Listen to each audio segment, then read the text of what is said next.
السلام علیکم ورحمۃ اللہ وبرکاتہ۔ امید ہے آپ سب خیریت سے ہوں گے۔ چھوٹی سی سیاسی بات کر لیتے ہیں یار۔ ہمارے ملک کی ٹاپ ایلیٹ کلاس سیاستدان سارے باہر ہیں۔ بلاول بھٹو صاحب باہر، زرداری صاحب باہر، نواز شریف صاحب کے وہ کوئی شریان وریان کو کچھ مسئلہ ہو گیا وہ باہر، اور بھی تقریباً کافی سارے سیاستدان باہر ہیں۔ تو یہ تو سیر سپاٹے کے لیے گئے ہوئے ہیں یا کچھ ہونے والا ہے ملک میں؟ یہ آپ میری بات یاد رکھیں، یا تو کچھ بہت بڑا ہونے والا ہے اس لیے سارے چلے گئے ہیں۔ ویسے ایک بات ہے کہ اگر ایکسٹینشن راحیل شریف کو دے دی جاتی نا، جنرل راحیل شریف مجھے بہت پسند ہے، اور انہوں نے کچھ ملک میں کام بھی کر کے دیا، امن بھی لائے۔ اگر حق بنتا تھا تو ایکسٹینشن کا حق ان کا بنتا تھا، وہ میرے خیال میں اس زمانے میں ان کو دے دی جاتی تو آج شاید ملک کے حالات کچھ اور ہوتے۔ بہرحال اب ہم کسی کے خلاف تو نہیں بول سکتے، لیکن جس نے بھی آنا ہے نا آ جائے۔ یہ سیاستدان تو نااہل ہیں، ان سے تو کچھ ہوگا نہیں۔ پتہ ہے حالات اتنے خراب ہیں ملک میں کہ پاکستان کی تاریخ میں، جب پاکستان انڈیا بنا تب ایک ہجرت ہوئی تھی، اور ایک پاکستان کی تاریخ میں اتنی ہجرت کبھی نہیں ہوئی جتنی ان 2 سے 2.5 سالوں میں ہوئی ہے۔ اتنے پاسپورٹ بنے ہیں کہ جس کا اندازہ نہیں ہے، اتنی بڑی تعداد میں لوگ باہر گئے ہیں۔ پتہ ہے صلاحیتیں آپ کی باہر جا رہی ہیں، قابلیتیں آپ کی باہر جا رہی ہیں، جو قابل لوگ ہیں، جو باصلاحیت لوگ ہیں باہر جا رہے ہیں۔ جو یہاں رہنا چاہتے ہیں وہ بھی اس ملک میں کچھ اگر کرنا چاہتے ہیں تو وہ بھی اتنی مشکلات کا شکار ہیں کہ جس کا اندازہ نہیں ہے، وہ بیان سے باہر ہیں، بتائی نہیں جا سکتی۔ بندہ محسوس کر سکتا ہے، بتا نہیں سکتا۔ میری نظر میں 4 چیزیں ہیں جو اس ملک کو تباہ کر رہی ہیں، جو اس ملک کو برباد کر رہی ہیں۔ سب سے پہلے اہلیت کا نہ ہونا۔ یہ جو اوپر لوگ بیٹھے ہوئے ہیں نا، وہ اس سیٹ کے اہل ہی نہیں تھے، میں کسی کا نام نہیں لیتا، سیاستدان ہے، کوئی بیوروکریٹ ہے، کوئی دوسرا تیسرا XYZ، وہ ان سیٹوں کے اہل ہی نہیں تھے جن پہ ان کو بٹھا دیا گیا لا کے۔ تو نااہلیت جو ہے سب سے بڑی خرابی ہے ہمارے معاشرے کی، المیہ ہے ہمارے پاکستان کا۔ جو اہل لوگ ہیں وہ باہر ہیں یا فارغ پھر رہے ہیں، جو نااہل لوگ ہیں وہ کرسیوں پہ بیٹھے ہوئے ہیں۔ دوسری چیز جو ہے وہ ممکن ہے جو CSS کر کے آیا ہو، بہت اچھے نمبروں سے آیا ہو، ٹاپ کلاس ہو، یا سفارشی ہو، کسی سیاستدان کا رشتہ دار ہو۔ دوسری چیز جو تباہ کر رہی ہے نا وہ ہے سستی اور کاہلی۔ جو ہمارا آفیسر ہے CSS کر کے آتا ہے وہ قابل تو ہے لیکن سست اور کاہل ہے، کام نہیں کرتا، سیٹ پہ بیٹھ جاتا ہے، کام نہیں کرتا، اور یا کرنے نہیں دیا جاتا یا کام نہیں کرتا۔ وہ پڑھا لکھا بھی ہے، قابل بھی ہے، سیٹ بھی صحیح ملی ہے لیکن کام نہیں کر رہا۔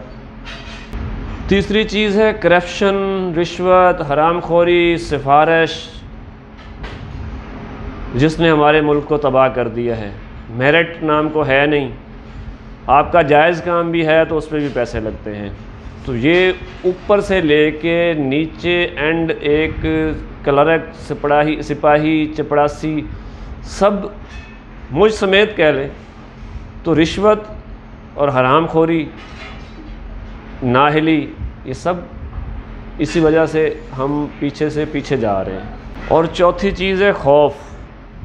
کچھ لوگ ایماندار بھی ہیں، چست بھی ہیں، کام بھی کرنا چاہتے ہیں لیکن ان کو کام نہیں کرنے دیا جاتا۔ وہ ان کے ساتھ ان کو ڈر ہوتا ہے کہ یار میں نے یہ کیا تو مجھے جھوٹے مقدمے میں پھنسا دیا جائے گا، یا میرے ساتھ کچھ ہو جائے گا، یا سیٹ سے اتار دیا جائے گا۔ کیونکہ جہاں 80% لوگ چور ہوں اور 20% لوگ صحیح کام کرنے والے ہوں تو صحیح کام کرنے والا صحیح کام نہیں کر سکتا۔ تو وہ کسی صورت اگر کرنا بھی چاہے تب بھی وہ نہیں کر سکتا، وہ کسی کونے خدرے میں چھپ کے بیٹھ جاتا ہے یا ان کو کام کرنے نہیں دیا جاتا۔ میں نے کچھ دن ایک بندے کی تحقیق پڑھی، ایک کتاب پڑھی، اس میں لکھا ہوا تھا کہ ہماری اب جو موجودہ بیوروکریسی ہے اس میں 80% سیاستدانوں کی، اسٹیبلشمنٹ کی، بیوروکریٹس کی، اور بڑے بڑے جو آرمی کے ریٹائرڈ ہیں ان کی اولادوں میں سے ہیں۔ 80% بیوروکریسی ہماری آپس میں رشتہ داریوں میں ہے۔ 20% لوگ میرٹ پہ آ جاتے ہیں لیکن ان کو کھڈے لائن لگا دیا جاتا ہے، ان کو کام ہی نہیں کرنے دیا جاتا۔ تو یہ چاروں چیزیں اب ہم میں سے کون ختم کرے گا؟ لوگوں کو تو انہوں نے الجھا دیا ہے، روز نئے ٹیکس، نئے بجلی کے بل، مہنگائی. ابھی کچھ ہی پچھلے 10-15 دنوں میں یہ راگ الاپ رہی ہے گورنمنٹ کہ سستی چیزیں سستی ہو گئیں، آپ کا کھانے کا آئل کے ریٹ بڑھ گئے ہیں، اور بجلی کے بلوں میں دوبارہ اضافہ ہونا شروع ہو گیا ہے، اور اب گیس، سردی آ گئی ہے تو گیس کے ریٹ بھی بڑھ گئے ہیں. تو چیزیں سستی بھی نہیں ہوئیں، تو لوگوں کو تو انہوں نے الجھا دیا ہے صرف اور صرف روٹی میں. تو بولے گا کون؟ عوام کو متحد ہونے ہی نہیں دیتے یہ، کیونکہ سب استعمال ہو رہے ہیں. جو اوپر جو بیٹھا طبقہ ہے، سیاستدان جو آج کل بیٹھے ہیں، وہ سارے کے سارے استعمال ہو رہے ہیں. ویسے معذرت کے ساتھ اگر ملک میں مارشاء اللہ لگنا ہے نا تو مارشاء اللہ لگ جائے، اور 10-15 سال کے لیے لگ جائے، تاکہ یہ بے یقینی کی کیفیت ختم ہو جائے. بے یقینی جو ہے نا یہ بھی کچھ کام نہیں کرنے دے رہی. اس میں ہمارا بزنس مین طبقہ بھی شامل ہے، وہ بھی ٹیکس چوریوں میں ملوث ہے، ٹیکس چوریاں کرتے ہیں. رگڑا صرف دیا جاتا ہے مڈل کلاس کو، جو چھوٹے لوگ ہیں، تنخواہ دار طبقہ ہے، اور اس کی کمائی سے ملک جو چل رہا ہے وہ. اور ابھی کل پرسوں ہی بات چل رہی ہے، شہباز شریف کابینہ میں اضافہ کرنے والے ہیں. وہ جو قرضہ لیا ہے میرے خیال میں اب وہ مل کے تھوڑا سا پیسے بڑھ گئے ہیں، تو وہ مل کے باقیوں کو کچھ ترامیم کی ہیں. کسی کو رشوت میں، کسی کو رشوت میں وزارت جائے گی، کسی کو کچھ جائے گا. تو یہ سارے سلسلے بند ہونے چاہیے. امریکہ میں الیکشن ہو رہے ہیں، ڈائریکٹ لوگ صدر کو منتخب کرتے ہیں. پاکستان کا چلو جمہوری نظام ہے نا، لوگ کہتے ہیں جمہوری نظام کو برقرار رکھیں. M P A M N A لوگ منتخب کریں، لیکن جب وزیر اعظم کا انتخاب ہو تو ایک دن کے لیے پورا ملک بند کر کے وزیر اعظم کا الگ سے ووٹ ہو. وزیر اعظم کو لوگ منتخب کریں. 4 بندے اگر وزیر اعظم کے لیے کھڑے ہوتے ہیں تو ان کو لوگ ووٹ دیں، نہ کہ M P A M N A سے ووٹ خرید کے اس کو وزیر اعظم بنایا جائے. پیسوں کی ندیاں بہائی جائیں، پیسوں کی بوریوں کے منہ کھولے جائیں. کرپشن تو وہیں سے سٹارٹ ہو جاتی ہے. پھر اب آپ اوپر سے نیچے آتے آپ کس کو روک لیں گے؟ کہاں تک روکیں گے؟ تو یہ ملک کا نظام ہی غلط ہے. اس میں اگر تھوڑی سی تبدیلی کر دیں تو فوج کی مہربانی ہوگی، کیونکہ اب ڈنڈا انہی کے ہاتھ میں، اور یہ قوم بغیر ڈنڈے کے سدھرتی نہیں ہے.